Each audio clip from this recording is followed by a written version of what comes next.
Dios te llama y te busca. Ahí en YouTube solo va a aparecer Dios te llama, vamos a corregirlo. Es Dios te llama y te busca. Y yo quiero que pueda usted estar atento a lo que Dios va a hablar a su vida. Hay varios llamamientos de parte del Señor.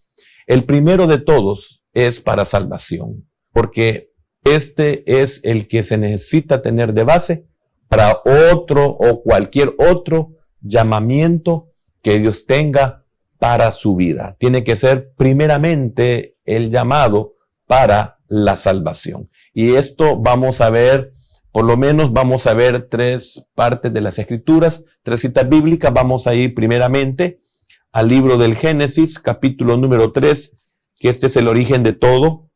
Y aquí encontramos la razón del por qué el Señor llama y por qué busca. Y después el Señor nos hace ver de que realmente, el tercer punto de la cita bíblica, nos llama porque estamos trabajados, estamos cansados y existe una razón. Y esa razón la encontramos en la tercera cita bíblica que vamos a ver. Dice primeramente Génesis capítulo número 3. Vamos a leer el versículo 7. Vamos a leer al 10. Entonces fueron abiertos los ojos de ambos y conocieron que estaban desnudos. Entonces cosieron hojas de higuera y se hicieron delantales. Y oyeron la voz de Jehová Dios que se paseaba en el huerto al aire del día, y el hombre y su mujer se escondieron delante de la presencia de Jehová Dios entre los árboles del huerto. Mas Jehová Dios llamó al hombre y le dijo: ¿Dónde estás tú? Y él respondió: oí tu voz en el huerto y tuve miedo, porque estaba desnudo y me escondí. También vamos a Mateo capítulo número 11. Mateo capítulo número 11. Es una porción bastante conocida. Vamos a leer el versículo número 28 al 30. Venid a mí todos los que estáis trabajados y cargados, y yo os haré descansar. Llevad mi yugo sobre vosotros y aprended de mí, que soy manso y humilde de corazón, y hallaréis descanso para vuestras almas, porque mi yugo es fácil y ligera mi carga. 1 Corintios capítulo 1, vamos a leer el versículo 26 y vamos a leer hasta el 31. Y dice así: pues mirad, hermanos, vuestra vocación, que no sois muchos sabios según la carne, ni muchos poderosos, ni muchos nobles, sino que lo necio del mundo escogió Dios para avergonzar a los sabios, y lo débil del mundo escogió Dios para avergonzar a lo fuerte. Y lo vil del mundo y lo menospreciado escogió Dios, y lo que no es, para deshacer lo que es, a fin de que nadie se jacte en su presencia. Mas por él estáis vosotros en Cristo Jesús, el cual nos ha sido hecho por Dios sabiduría, justificación, santificación y redención, para que, como está escrito, el que se gloría, gloríese en el Señor. Buen Dios y Padre eterno, gracias por este momento. Permítenos relajarnos, Señor.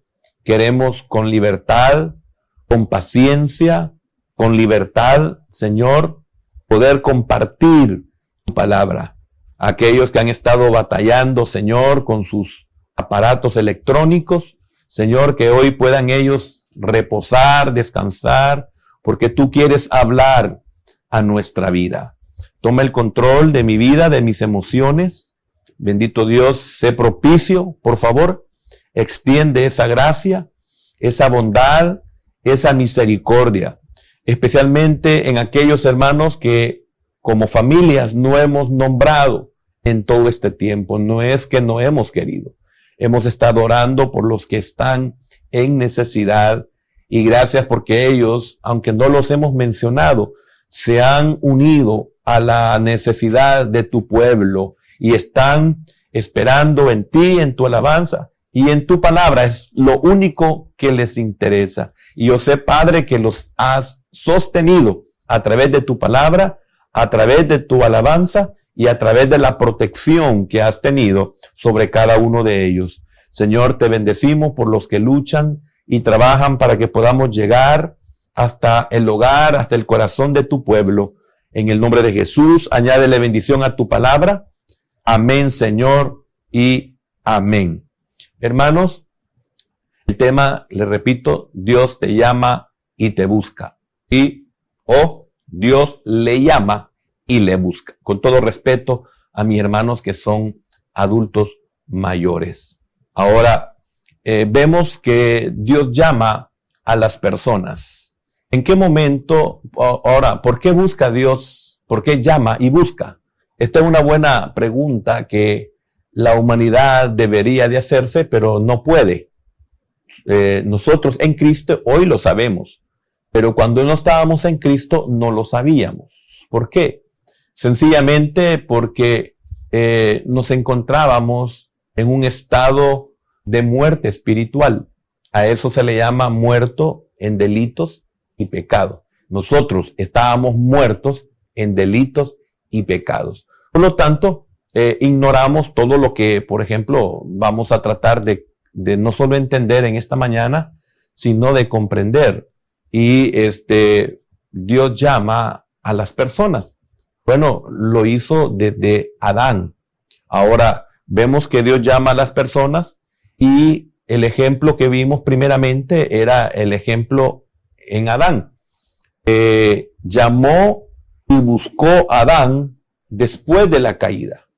Antes de la caída no había necesidad ni de llamar ni de buscar porque había una plena comunión, había plenitud en la comunión, en la relación, en la comunicación con Dios. Entonces, esto es de que permanecía Adán, que es el representante de toda la humanidad, permanecía en la presencia del Señor. Por lo tanto, no encontramos nosotros que cuando Él fue hecho, y es un tiempo muy extenso, el que Adán pudo pasar antes de sucumbir, antes de la caída. Entonces, aquí viene el por qué Dios llama y por qué busca. Sencillamente porque lo hizo después de la caída. La caída hizo de que toda la comunión, toda la relación, toda la comunicación se arruinara, se separara. Por eso usted, si comprendió si no me equivoco, fue el martes o el jueves, sí, creo que fue jueves, compartí sobre presentes al Señor. Entonces, la muerte es separación nomás, no es inexistencia. Entonces, lamentablemente, hay dos tipos de existencia, una para salvación y la otra para condenación. Entonces, aquí vemos de que Dios llamó y buscó a Adán por estar caído. O sea, él se encontraba en un estado caído. Eso es lo que hizo que lo llamara y lo buscara. Y esto es bien tremendo porque cuando lleguemos a lo que Pablo habla en su primera carta que leímos, en el capítulo 1, del 26 al 31, ahí vamos a encontrar las razones por las cuales nosotros éramos, por ejemplo, lo necio, porque estábamos muertos, lo insensato, porque estábamos muertos, débiles, porque estábamos muertos, y así toda aquella característica o todo aquello que nos caracterizaba estaba en nosotros, pero no en la forma humana, no comprenderla en la forma humana, porque en la forma humana cualquiera se siente ofendido.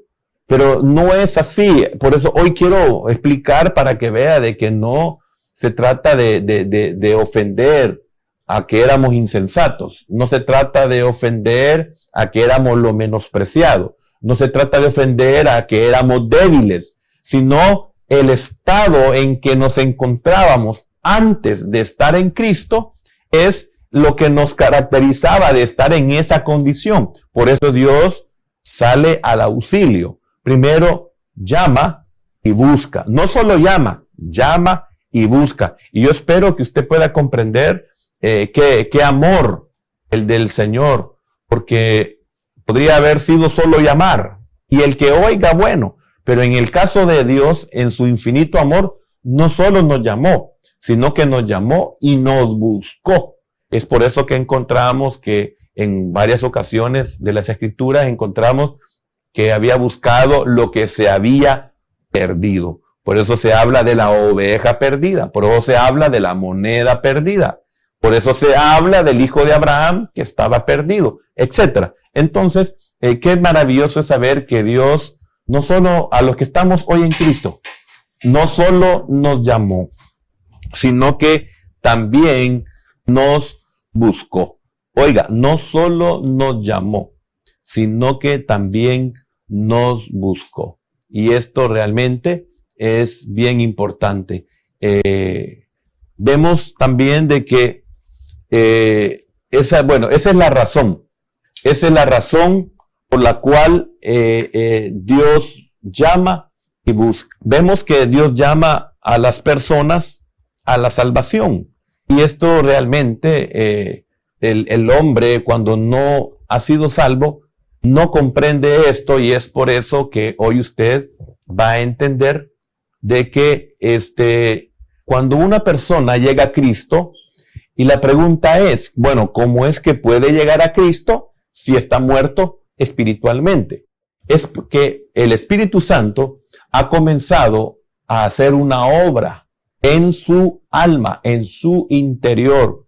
Ha comenzado a obrar de una forma no en el sentido dentro, sino que ha comenzado a ocupar los medios para que esta persona pueda llegar al arrepentimiento, y el arrepentimiento lo lleva a un cambio de mentalidad, y este cambio de mentalidad lo lleva a poder recibir a Cristo, a creer en Cristo, y eso lo lleva a recibir perdón de pecados y también una salvación. Y de ahí se inicia el proceso de restauración, que se inicia de una forma, podríamos decir, casi literal, desde el momento en que es bautizado. ¿Por qué? Porque ha dado un testimonio público. Entonces, con eso está manifestando que sus prioridades están siendo cambiadas. Ya ese de bautizarse es superar la pena, la vergüenza.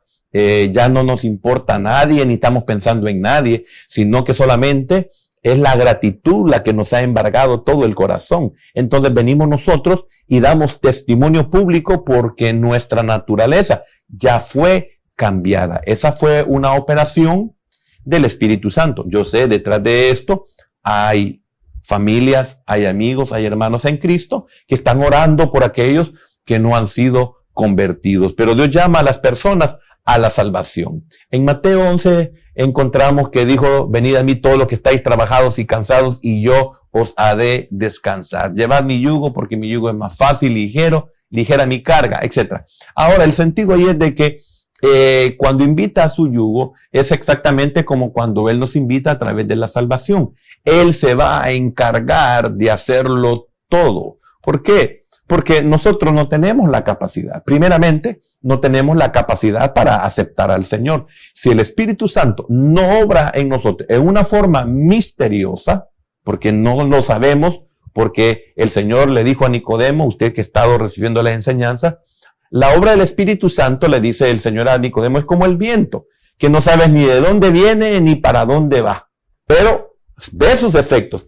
En la vida del que se ha convertido se ve el efecto de esa obra del Espíritu Santo. Entonces, vemos de que es una obra del Espíritu Santo y detrás de eso, como le decía, hay una cantidad de intercesión, de personas intercediendo para que las personas puedan llegar a Cristo. Y como siempre lo he dicho, cuando pedimos por alguien, debemos de saber que Dios comenzará a tratar, pero qué lindo es saber que mejor que sufra aquí y no toda una eternidad. Entonces, el Señor llama a las personas para la salvación.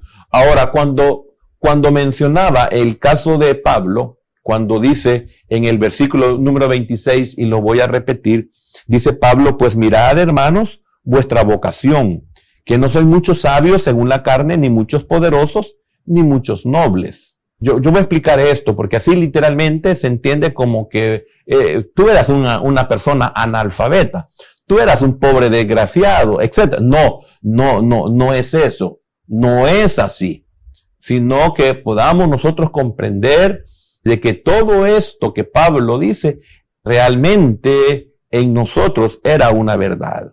Pero yo lo voy a explicar en qué sentido para que usted que me oye o que me escucha, mejor si me escucha, no se vaya a sentir ofendido, sino que aquí lo que estoy tratando la manera es de poder demostrar una verdad en la vida humana. ¿En qué sentido? Ya lo va a entender. Pues dice, sino que lo necio del mundo escogió Dios. Oiga, sino que lo necio.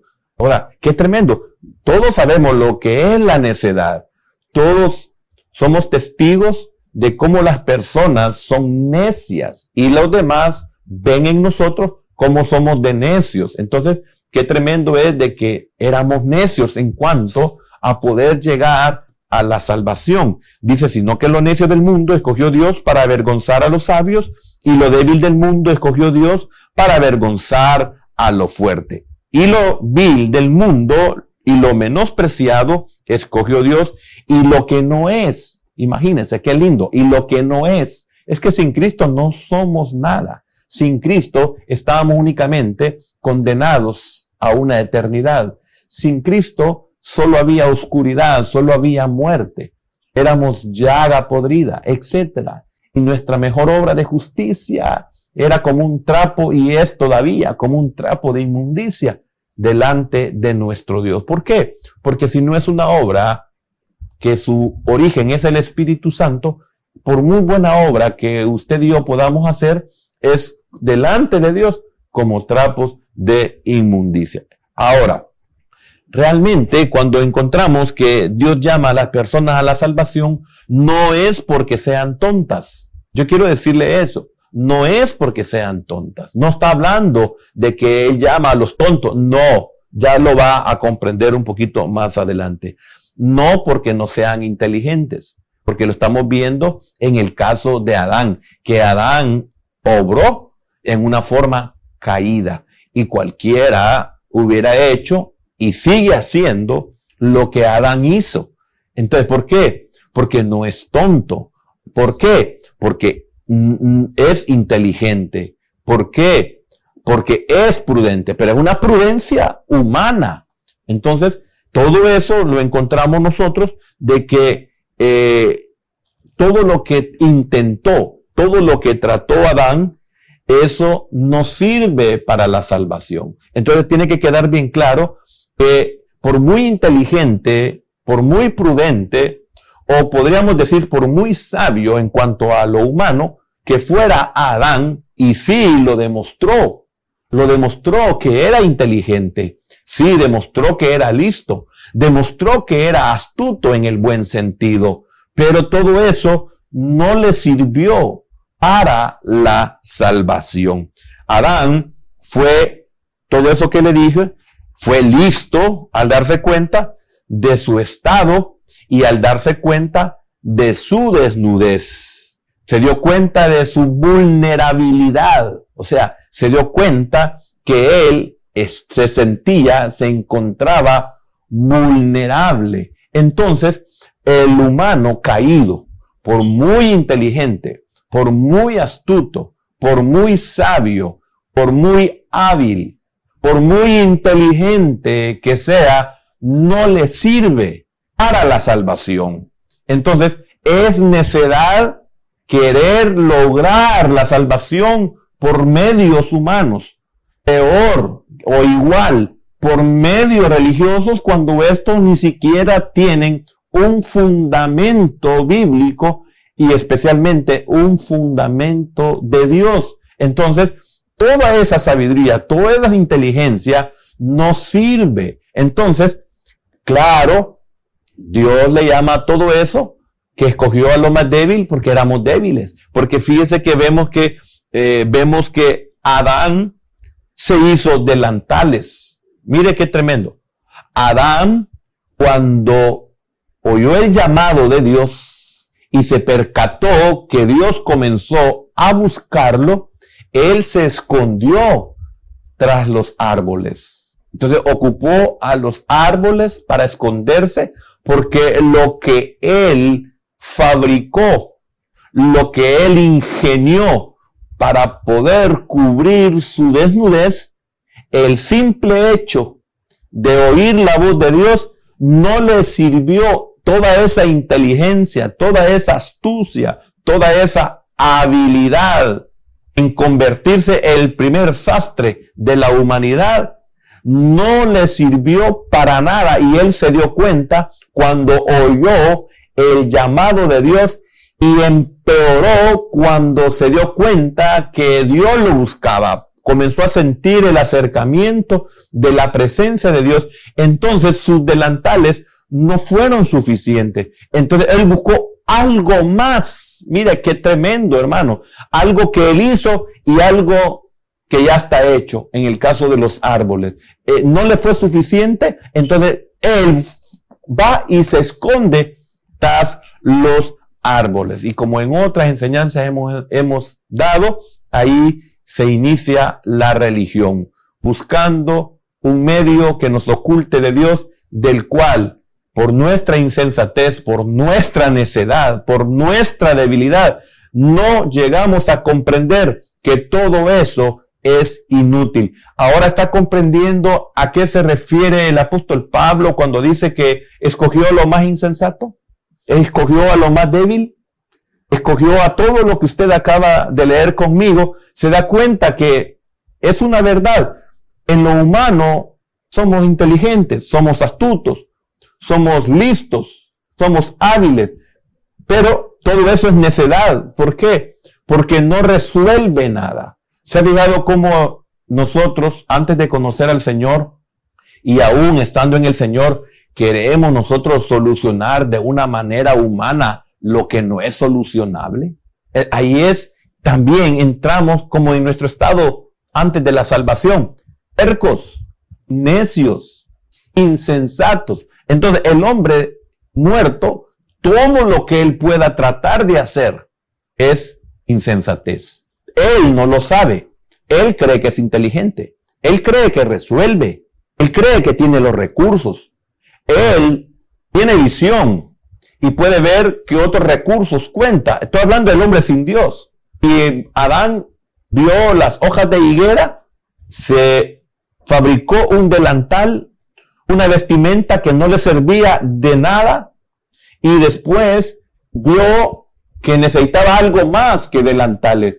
Vio y observó que los árboles podían cubrirlo, pero la insensatez, la necedad, la debilidad en él no le permitían darse cuenta de que eso no servía de nada ni para nada en cuanto al uso que él le quería dar. El árbol fue creado por Dios con un propósito, pero no para servir de cobertura, para no servir de protección de ese sentido a Adán o al hombre.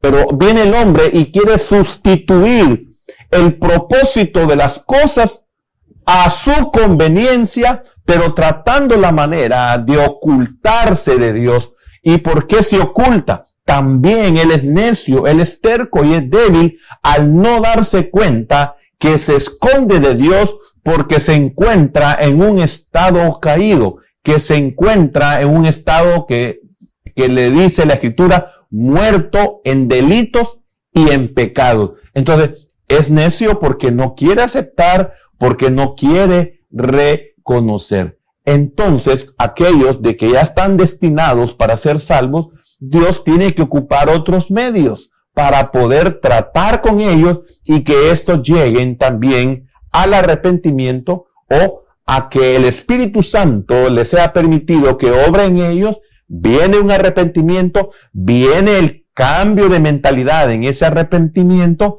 entonces viene el perdón de pecados y se inicia una nueva vida. Pero antes de eso, el hombre es insensato. Antes de eso, el hombre es necio. Antes de eso, el hombre es débil. ¿Cuál es el grave problema de este estado? De que como está muerto, no lo sabe. Como está muerto, no se percata. Aún, aunque se le diga, se empeora la condición humana cuando alguien le dice que es necio, cuando alguien le dice que es insensato, y peor, cuando le dicen de que es débil. ¿Por qué? Porque todo eso en su estado caído cree que es fuerte y que no es nada de lo que le están diciendo. Entonces se da cuenta de que la condición del hombre en su estado caído es deprimente. Solo Dios puede obrar en una persona que está muerta espiritualmente. Vemos que se hizo delantales, se cubrió tras los árboles, pero no mejoró su estado. Y qué difícil, ¿verdad? ¿Cuántos años tenemos que pasar para darnos cuenta de que todo lo que hacemos no mejora nuestro estado? ¿Cuántos años tienen que pasar para darnos cuenta de que no cambia nuestra condición? De que somos no igual, peor que antes. O sea, ¿cuántos años tienen que pasar? ¿Qué momentos tenemos que vivir para poder llegar a darnos cuenta de esta verdad? Aquí vemos que todo lo que Adán hizo no mejoró su estado, ni tampoco pudo cubrir nada de lo que él trató. Ahora, aquí vemos que Dios interviene y Dios lo cubre. Tiene que sacrificar a un animalito inocente y un derramamiento de sangre, y la piel es ocupada para cubrir la desnudez de Adán. Hermano, lo que quiero decirle es que esa es una figura. Literalmente lo necesitaba, claro que sí, pero es una figura de lo que iba a venir para la salvación del hombre. Entonces, aquí vemos que la salvación la da Dios y solo Él. El hombre no se puede salvar. Con que no se puede cubrir, ¿cómo se va a salvar? Entonces aquí encontramos que la salvación la da Dios y solo Él. Lo hizo desde Adán a través de ese animal que fue sacrificado hasta Cristo como figura. El cumplimiento se da en Cristo y después es a través de Cristo.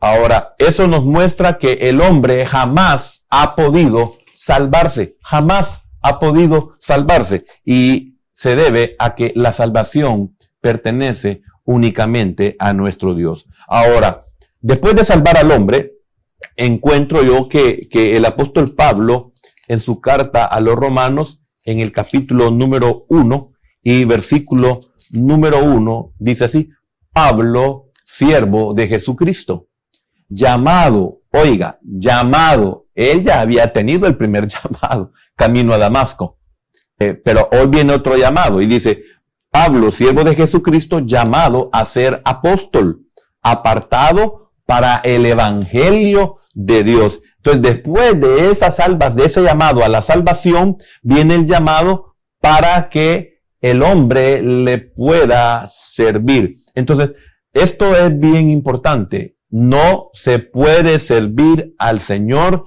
si antes no hay una salvación. Primero tiene que haber una salvación y después viene el llamado para el servicio. Y ahora, primero la salvación es por un llamado. Dios llama, por eso el hombre es salvo. El hombre no se puede llamar a sí mismo para salvarse, porque es Dios quien llama a la salvación, porque la salvación solo es a través de la obra que el Espíritu Santo hace en el alma, en el corazón del hombre, para que éste pueda estar propicio para cuando venga el momento de aceptar a Cristo. Una vez es salvo y comienza ese periodo de restauración, que fue el caso de Saulo, Dios lo salva y después lo llama para la obra del ministerio. Ahora, ¿a quiénes llama Dios? Este es el asunto. Difícil de entender a quienes llama sin antes tener salvación. Esto es bien incomprensible para el hombre sin Dios, y todavía es incomprensible para muchos que ya están en el Señor. Ahora, antes que se nos revele este misterio oculto desde las edades pasadas, fíjese bien, le decía, difícil de entender a quienes llama sin antes tener una salvación. Esto lo entendemos hasta que se nos revela este misterio, un misterio oculto desde muchas edades atrás. Ha sido preservada esta revelación para hoy nosotros. Hoy que estamos en Cristo, la podemos entender si hay quien nos enseñe, porque este es el problema que muchos tenemos, que no nos dejamos enseñar y no podemos entender los misterios de Dios si no hay quien nos enseñe. Ahora, fíjense que viene Pablo en el versículo 27 de su carta a los Corintios, capítulo 1, y dice que Dios llama a los insensatos. Fíjese qué tremendo esto. Toda esta insensatez es en relación a la salvación. Quiero aclararlo porque le dije cuando iniciaba, no es para ofender a nadie. No, por favor, no se sienta ofendido, sino que usted pueda comprender que Dios llama a los insensatos en cuanto a la salvación, a los insensatos en cuanto a poder ser salvos, insensatos en poderse acercar a Dios. Nadie se acerca a Dios, y el que lo hace de una forma equivocada. Lo hace a través de delantales, su propia fabricación, y lo hace a través de la naturaleza, que en este caso está representado en los árboles o cualquier cosa externa que no procede de Dios, porque a muchas cosas en este mundo se le dan que es nombre de Dios, que es conforme a lo que Dios dice, y están totalmente alejados. Son, ¿cómo le diría? Son torres de Babel, son torres de confusión, donde el hombre trata la manera de darse y de buscarse un nombre y de poder alcanzar el cielo de una manera insensata. Entonces, el insensato es todo medio del hombre para poder llegar a la salvación. Todo lo que el hombre se ingenie es insensatez. ¿Por qué? Porque nada de eso sirve para la salvación. Por lo tanto, queda en el estado de insensatez. Todo aquel que busca el medio de salvación por sí mismo está en el nivel de insensato. Entonces, ¿quiénes son insensatos?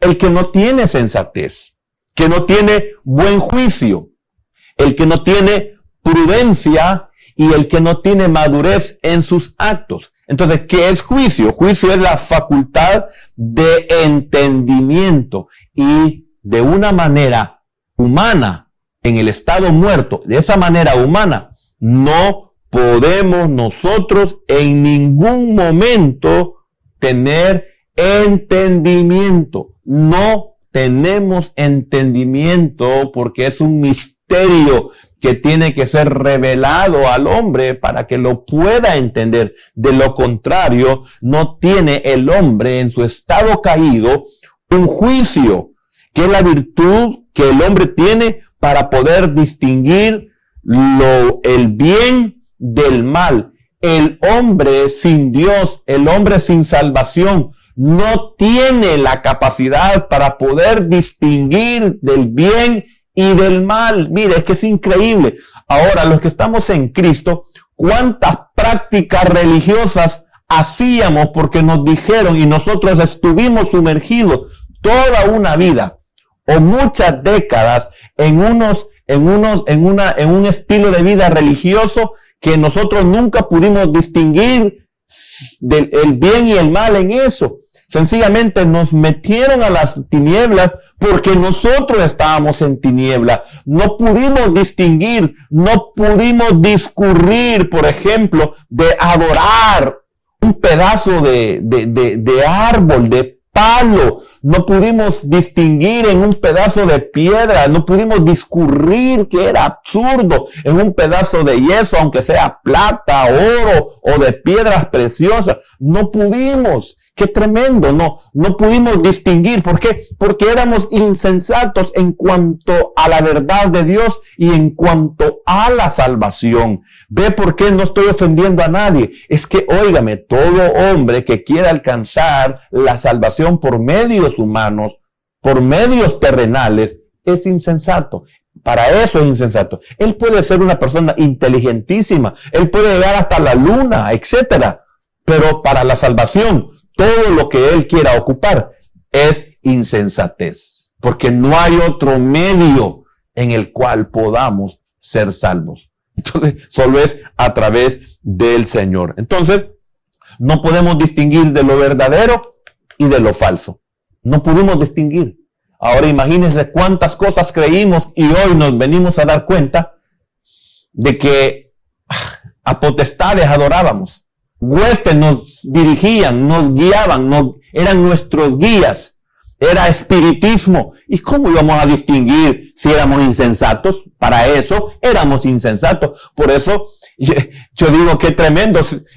No le puedo decir a un profesional, yo conozco a personas preparadísimas, pero qué tremendo que 1, 2, 3 carreras no les da la capacidad para poder distinguir entre el bien y el mal. Profesionales haciendo cosas, adorando cosas que uno dice, bueno, y toda esa inteligencia que lo llevó a poder graduarse de 1, de 2 carreras a la universidad, médicos con una especialidad y no pueden discurrir, son insensatos en cuanto a lo espiritual, son insensatos en cuanto a la salvación, son insensatos en cuanto a la verdad de Dios. No les puede servir todo eso para poder distinguir entre lo verdadero y lo falso. Es como cuando a uno que no sabe de eso le dice, mire, este es un diamante, esta es una piedra preciosísima, valorada y no sé cuánto. Y usted, hermano, la mira y esto vale tanto. O sea, uno no puede distinguir entre lo falso y lo verdadero. Por eso a muchos nos han engañado hasta con anillos que nos dijeron que eran de oro y no eran de oro, era otro metal bien bruñido. Y eso nos metieron como oro porque nosotros no podíamos distinguir entre lo falso y lo verdadero. Ve que lamentablemente el hombre, por muy inteligente que sea, cae en el nivel de insensato para las cosas espirituales. Ahora, vemos también que cuando hablamos de que no tiene sensatez, que no tiene juicio, no tiene prudencia. O sea, la prudencia es la capacidad de pensar ante ciertos acontecimientos y sobre los riesgos posibles que estos llevan. Tampoco el hombre no tiene la capacidad hacia dónde lo están dirigiendo, hacia dónde lo están llevando. No tiene la prudencia para poder medir y ver las consecuencias de todo aquello que él cree, piensa y aún aquellos que lo guían, que lo dirigen, que lo enseñan, no sabe las consecuencias hacia dónde se está dirigiendo. Igual falta de madurez, que es carente o carencia de responder a una situación como corresponde. Fíjese que a lo malo le decimos sí y a lo bueno le decimos no. Mire hasta dónde, qué inmadurez en cuanto a la salvación, en cuanto a la verdad, que no está consciente del momento y lugar correcto para poderse comportar y saber cuándo actuar. En eso se caracteriza el inmaduro. A lo que es malo, no resistimos, y a lo que es bueno, resistimos. Eso es un ejemplo de que somos insensatos. Eso es un ejemplo que no podemos distinguir entre el bien y el mal, que somos tolerantes en las cosas ya caídas y no somos tolerantes en las cosas que competen a nuestra salvación o a nuestro bienestar espiritual. Entonces llamó al insensato de Zaqueo. ¿Por qué le llamamos insensato? Porque, óigame, cualquiera puede decir, ¿cómo es posible que sea insensato Zaqueo? Si era rico, mire todo la cantidad de riquezas que logró alcanzar. ¿Y quién no está dando la vida por tener una situación ni siquiera así, sino que más o menos solvente? ¿Cuántos no dan la vida? Ahí está la insensatez. Ve, no nos damos cuenta. El hombre en su naturaleza caída no se da cuenta que eso es insensatez. Zaqueo se caracteriza por ser insensato. ¿Por qué? Porque había vivido solo para lo que podía acumular. Esa es insensatez. ¿Y quién le puede decir algo a un insensato? Nadie. Solo Dios puede quitar de su mente y de su corazón esa insensatez. Su meta principal en la vida era hacerse rico. Esa era la meta principal de Zaqueo, pero eso lo caracteriza como un insensato. Le estoy poniendo el ejemplo de Zaqueo. ¿Por qué Zaqueo era insensato?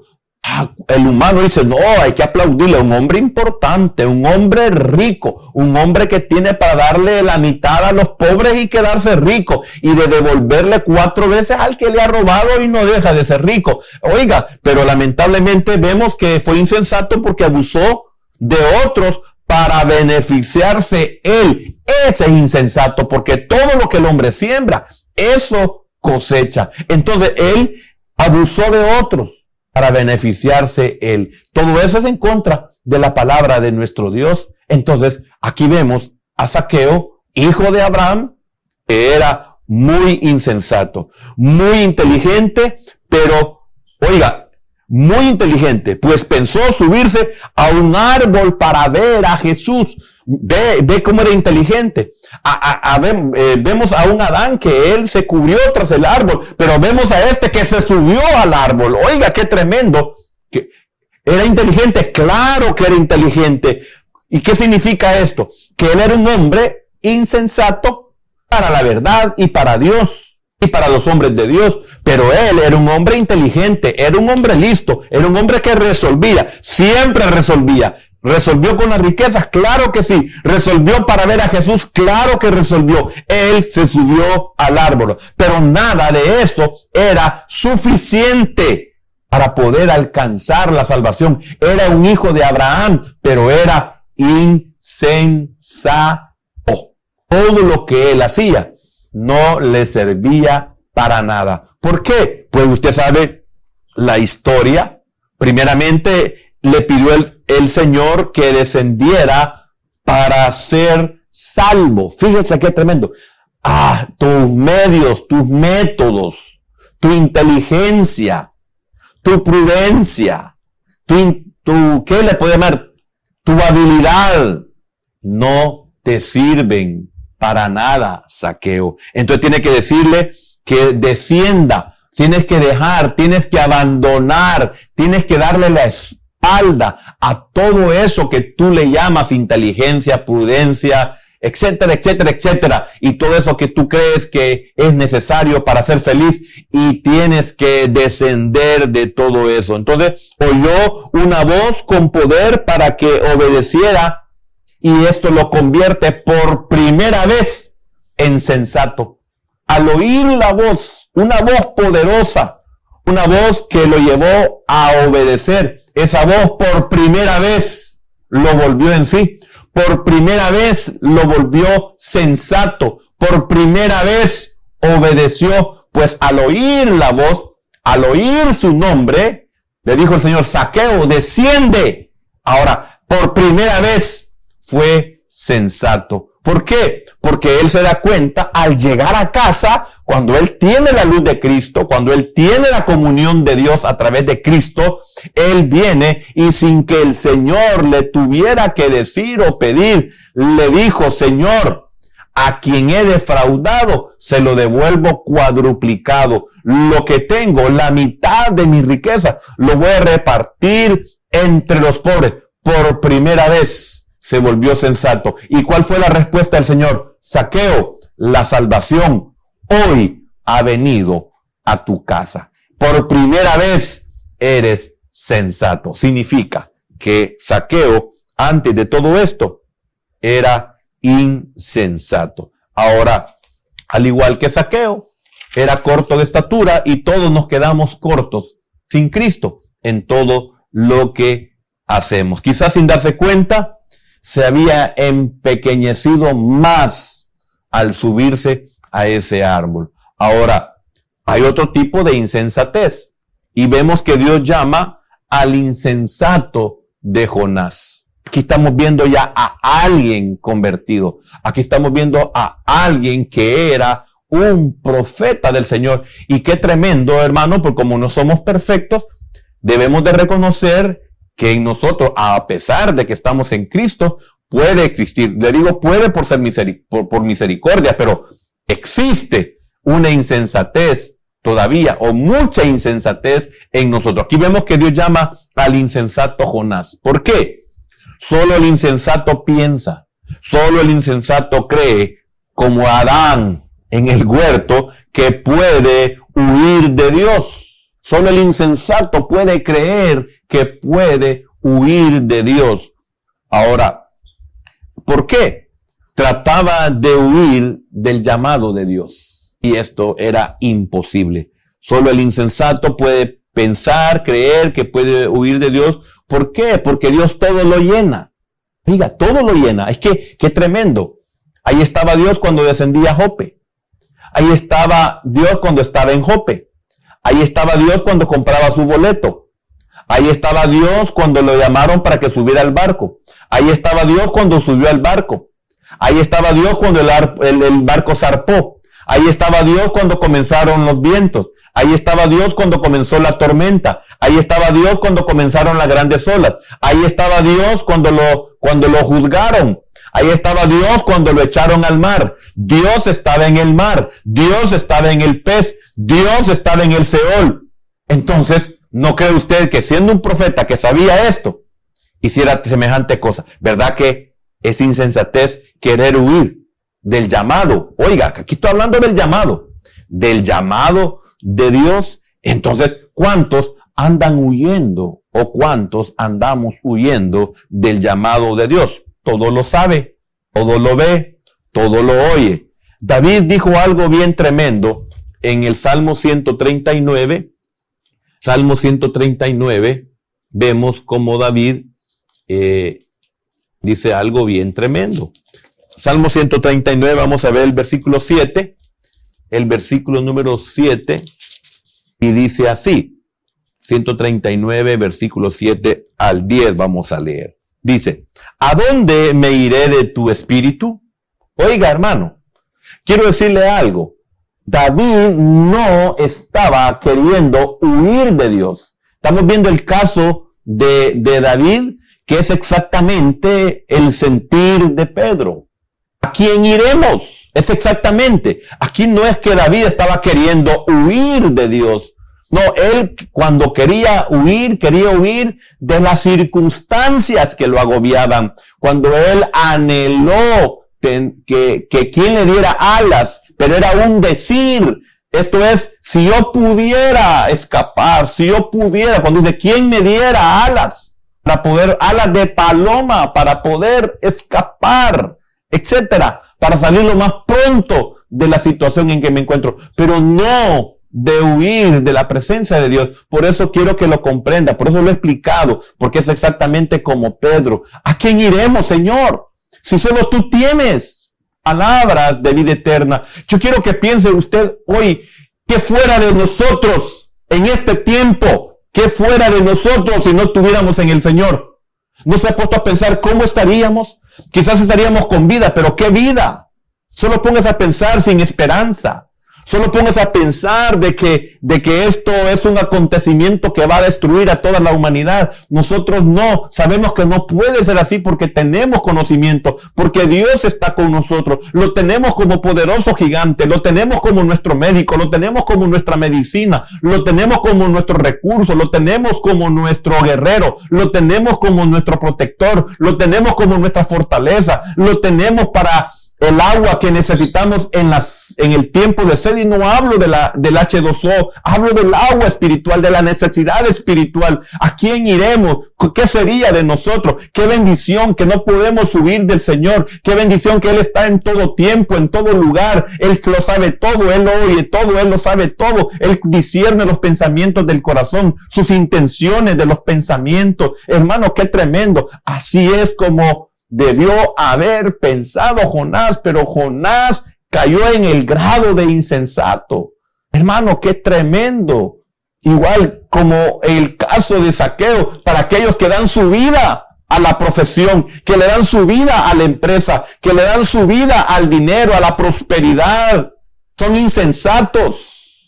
¿Por qué? Porque sus prioridades están equivocadas. En lo profesional, en lo humano, este mundo le aplaudiría, lo pone como el ingeniero del año, lo pone como el médico del año, lo pone como el astronauta del año, lo pone todo lo que quiera darle. Y para Dios, insensato. Y si esta noche vengo y pido tu alma, hermano, esta es la verdad. Dios te llama y te busca. Y dice David, ¿a dónde me iré de tu espíritu? ¿Y a dónde huiré de tu presencia? Si subiere a los cielos, oiga, si subiere a los cielos, allí estás tú. Y si en el Seol hiciere mi estrado, he aquí, allí tú estás. Entonces Él te llama y te busca. Y no puedes huir de Él. No hay lugar. Ahí en la cama del hospital, ahí en la unidad de cuidados intensivos, ahí está Él. Ahí está en una cárcel, ahí está en un penal, ahí está en un desierto, ahí está en cualquier lugar donde te encuentres. Ahí está Él. No puedes huir de su presencia. Él está ahí siempre, presente. Y dice, imagine, y si en el Seol, usted sabe que es el lugar de los muertos, ni de ahí, ni de allí escapo. Hermano, el insensato en el sentido de huir. No es que Jonás fuera insensato. Lo respeto, un profeta, un siervo de Dios. No, usted sabe que estamos hablando de las áreas. Pero imagínese la insensatez de Jonás, hermano, que ni en el Seol pudo escapar del Señor. Hermano, por favor, pensémoslo. Porque el Señor te llama y te busca. Y no te dará agua, no te dará tregua, no le dará agua, no le dará tregua hasta que Él cumpla su propósito en usted, porque Él es más fuerte que usted, Él es más fuerte que toda la creación. No hay un poder que pueda resistirlo, ni aún Luzbel, con toda la autoridad que Dios le había delegado, con toda la belleza, con toda la sabiduría, mayor que la de Daniel, mucho mayor que la de Daniel, un querubín de doble unción. No pudo. ¿Podrá usted? No podrá. Se lo estoy diciendo yo, que sé lo que le estoy mencionando. No podrá, no va a poder contra el llamado de Dios. Lo va a acercar. Lo va a poner en un camino sin salida. Lo va a poner frente a un mar rojo. Lo va a poner frente a los acantilados. No podrá. Va a poner una columna de fuego. No podrá. Mandará tinieblas a través de las nubes. No podrá. No podrá ver ni siquiera su mano. No podrá. Por eso David está consciente de esto. Dice, Señor, es que ¿a dónde voy a huir? Si cuando yo huí de Jerusalén no era por ti. Cuando yo huí era por mi hijo. Cuando yo huí era por tu pueblo. Yo no huía de ti. Hermano, qué maravilloso. Por eso dice, si tomare el versículo número 9, si tomare las alas del alba, oiga hermano, si tomara las alas del alba y habitare en el extremo del mar, aún allí me guiará tu mano y me asirá tu diestra. Ay, hermano, qué maravilloso, qué precioso es saber esto. Yo sé que usted lo sabe. ¿A dónde iremos? ¿Cómo huiremos? Y esto es lo que estaba pasando. Entonces, qué bendición es que no podemos huir de Él. Qué bendición que Jonás no pudo huir del Señor. Qué bendición que el insensato que se preocupó en fabricar dinero no pudo huir de su Dios. No importa lo que hagamos ni a dónde vayamos, jamás estaremos lejos de su presencia y especialmente de su presencia consoladora. Él es omnipresente. ¡Qué dicha para los que le aman! Él es omnipresente. ¡Qué dichoso usted que le ama! No podemos ver a Dios, pero Él puede vernos a nosotros. ¡Qué dicha! No lo podemos ver a Él, pero Él puede vernos a nosotros. David no deseaba huir del Señor. ¿A dónde puedo ir? Decía. ¿Para qué voy a correr? ¿Para qué voy a huir si no puedo? ¡Qué bendición! Y espero que usted y yo seamos un Pedro a quien iremos. El tiempo, me acabo de fijar, se nos acabó y espero que iba a seguir con que Dios llama a los débiles. ¿Cuántos somos débiles? Y Dios llama a los que somos débiles y nos busca a los que somos débiles. Pero terminemos con esto. Nadie puede nadie puede escapar de su alcance. Vamos a pedirle al Señor que nos ayude. Padre, gracias. Gracias, Señor, porque tú nos llamas y nos buscas. Porque no quieres que sigamos desnudos, vulnerables. Nos llamas y nos buscas porque no quieres que sigamos huyendo. Todo el tiempo a usted, el Señor le ha llamado y lo ha buscado. Y yo espero que usted hoy le diga al Señor, ya no huiré, Señor. ¿A dónde huiré de tu presencia si no puedo escapar? Mejor arreglo cuentas contigo, Señor. Y es por eso que en esta mañana yo le invito a que usted se acerque a Dios y le reciba como su Salvador. Quiero hacer esta oración y después voy a orar por el pueblo del Señor que también huye de su llamado al servicio. Señor Jesús, gracias por venir a este mundo a salvarme a mí. Gracias porque he oído tu llamado y sé que me has buscado y que no he podido huir de tu presencia porque en todas partes, Señor, tú has estado. Esta mañana quiero recibirte como mi único y suficiente Salvador personal. Ya no quiero huir, Señor. He huido por mi desnudez. He huido por mi vergüenza. He huido por mi insensatez. Listo para los negocios como Zaqueo. Bueno para el trabajo. Inteligente para los estudios. Pero todo eso ha sido la forma en la que yo he huido de ti, Señor. Sumergiéndome en todo este tipo de actividades. Pero al final traigo a memoria y a conclusión, porque me has abierto el entendimiento hoy, que todos estos medios yo los utilicé como Adán en el huerto, escondiéndome en el estudio, escondiéndome en el trabajo, en la prosperidad, en alcanzar puestos, en tener fama, en lograr ganancias, en acumular dinero, Señor. Han sido medios que hoy estoy consciente que solo los he ocupado para huir de tu presencia. Pero ya me cansé, Señor, de descender a Jope. Ya me cansé, Señor, como Zaqueo, que tuviste su buena intención, que su éxito no lo llenaba, ni tampoco le deleitaba. Gracias, Padre, por narrar mi vida, por sacar a luz todos los árboles de los que en los cuales yo me he escondido. Y gracias, Señor, por mostrarme que sencillamente son hojas de higuera lo que he tratado de cubrir en mi desnudez. Por eso yo te quiero recibir hoy como mi Salvador. Ya no quiero huir de tu presencia, Señor. Gracias, Padre, por amarme tanto, porque te despojaste de tu unigénito para que yo fuera redimido. Creo, Jesús, que moriste por mí.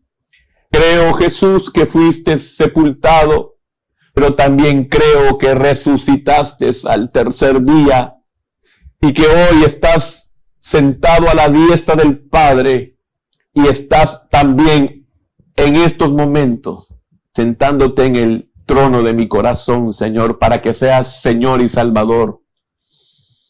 Me arrepiento de todos mis pecados, Señor. Hoy creo que tú perdonas y me siento limpio y me siento ligero en mi alma. Ya no siento esa carga, Señor. Gracias. Recibe toda la honra y toda la gloria, Padre y Espíritu Santo, por hacer esa obra en mí para salvarme y dejar de huir. En el nombre de Jesús he orado, Padre. Amén y amén. Padre, ahora aquellos que andamos huyendo de tu presencia, que andamos huyendo de tu llamamiento, Señor, habemos muchos que estamos conscientes que al igual que Adán, estamos ocupando una infinidad de clases de árboles, pero solamente para ocultarnos de tu llamado. Señor, ayúdame a comprender qué es lo que debo de hacer para ya no huir del llamamiento a tu servicio. Señor, sé que soy un siervo, sé que soy una sierva, que tú me has llamado, tú me llamas al ministerio. Señor, aquí estoy, no sé qué hacer, necesito que me dirijas, que me guíes, necesito que me hables, necesito que me ubiques. Aquí estoy, Señor. Gracias porque todo este tiempo ha servido para ya no seguirme escondiendo de ti, porque a mi propia casa has enviado tu palabra, Señor. Gracias, Padre. En el nombre de Jesús hemos orado. Amén, Señor. Y amén, Señor. Hermanos, Dios les bendiga rica y abundantemente y nos vemos esta tarde a las 5 de la tarde. Dios les bendiga.